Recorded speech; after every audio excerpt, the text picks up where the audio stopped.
Hello, everyone, and welcome to episode 3 of Sisterhood of the Survivors. In a dining room turned into a recording studio, Janae and Trisha Senna give voice to their lives as friends, as sisters-in-law, and the bond that turned them into the Sisterhood of the Survivors. It's time to change the narrative when it comes to Charlotte. Yep. She is not a victim. She's a survivor. She is brave. The world came to know the bravery of Trisha's daughter for a terrible reason. Charlotte was kidnapped while riding her bike in Moreau Lake State Park, sparking a massive search.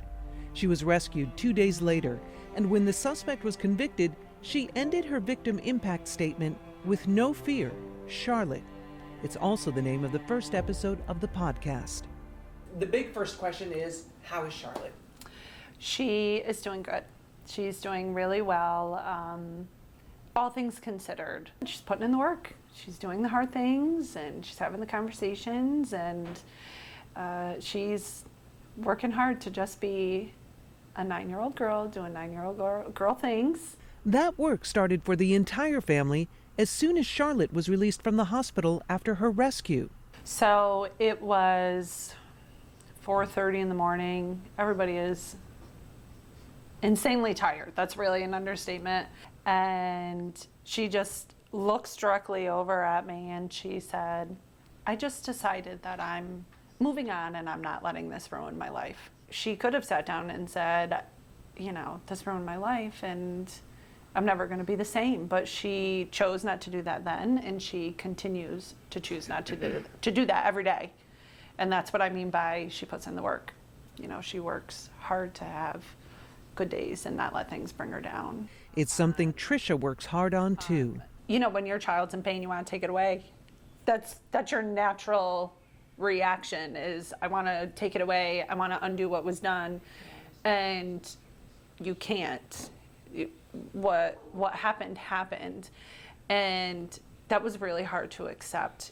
What happened to their family that day could have happened to anyone. They were able to track his GPS in his truck and show that he had been at the Great Escape in the parking lot for a while. He went to Skidmore College. He went through the campsite loop a couple of times. This was a predator out looking for prey. The family that had been thrust into public life at first withdrew, learning how to move forward together by shutting out the world. But they couldn't stop the mom shaming and victim blaming. The one thing I guess I really couldn't shield you from was what people were saying on social media. I think people felt invested in Charlotte, felt like they knew her, felt like they knew us, felt comfortable enough to say something so horrible to us. I don't know what it is. I don't know what to do.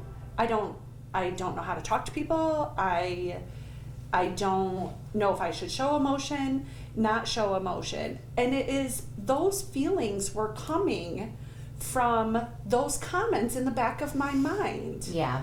About people judging me and my family and judging you.